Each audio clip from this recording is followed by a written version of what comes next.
Hey everyone, this is your CEO, Miss Flo, and I'm out here at the DC Bennett Library at the Free DC campaign meeting. I'm here with Samantha Davis. I am the Ward 8 organizer with Free DC, one of the Ward 8 organizers. And I truly enjoyed the orientation. I learned a lot from it, and I've actually discovered even new things that are going on in my city. But for those that don't know, can you please tell them what is Free DC and what's the mission? Yeah, Free DC is a 4-year campaign that was sparked after the Trump administration got into office, and we are committed to protecting home rule and ensuring that all DC residents are able to live freely and with dignity, and that the Trump administration and the Congress stops messing and engaging with local affairs. And what is your strategy as you go against the Trump administration? Yeah, we are out here to build power amongst DC residents, ensure that we know our rights, ensure that we understand our laws, and that we are organizing to ensure that the Trump administration, Congress, can't touch our local dollars, can't touch our legislation, and that they know that we are residents who are living here, who have needs, who have concerns, and that they should trust our local elected officials to make the decisions that are best for the residents who elected them into office. And how have you been handling the passing of the recent Big Beautiful Bill, which is not so beautiful? So in all of the ways, from the Big Beautiful Bill to the efforts to interfere. What is it? I was like, what was that even? The Trump administration has tried to interfere, and the Congress has tried to interfere with DC residents in a number of ways. One example that is also impacting DC residents will be the Big Beautiful Bill. We've seen them interfere in our local budget. We've seen them interfere by trying to pass legislation as well as impact our local legislations. And so we're handling it in the same ways that we handle most of the attacks, is to take up space, show up on the Hill in numbers with hundreds and thousands of DC residents, talking to Congress members who are making decisions on behalf of DC residents that do not represent DC residents. So talking to them, allying with our neighbors in other states to ensure they're talking to the representatives. We're also organizing DC residents here to understand how what the Trump administration is doing is going to impact them, and then standing in solidarity with those that the Trump administration is attacking. So whether that's immigrants who live in DC or in surrounding areas who are being threatened by ICE right now, standing in solidarity with them, protecting them, ensuring that we're keeping each other safe.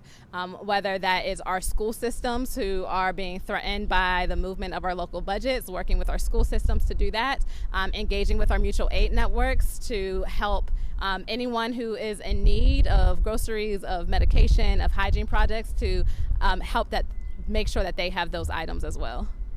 You guys are really on the front lines of this, and you guys managed to organize very quickly. One of the examples of you guys just going into action is actually, defending our residents against ICE.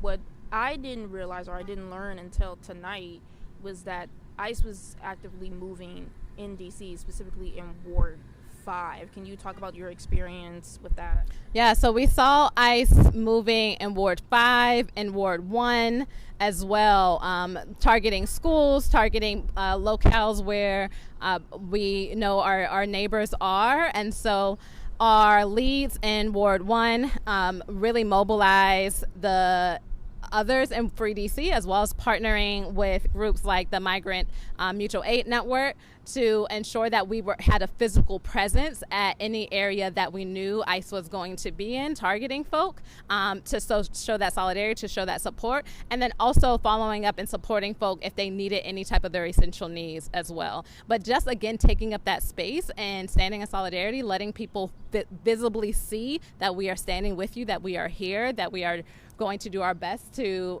make sure you are not being harmed, has been really impactful. And thank you so much for like stepping up, because that is startling, because even before you guys started, one person was already taken by I think it was like up Fort Totten. So the fact that you guys have able to just immediately like, okay, we hear the outcry, we see what's going on, and now we just immediately take action. It's something to, one, I applaud you for so much, and what do you have to say for somebody that may be interested but may have like some safety concerns in regards to getting involved in activism? There are so many ways that you can show up for your community.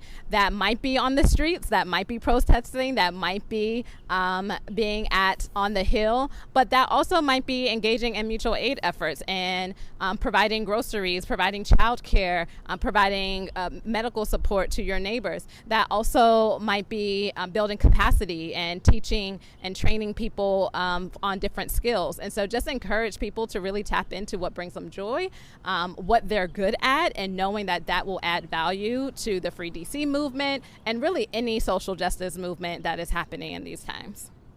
That's awesome. And how can people join Free DC? Where can we find you?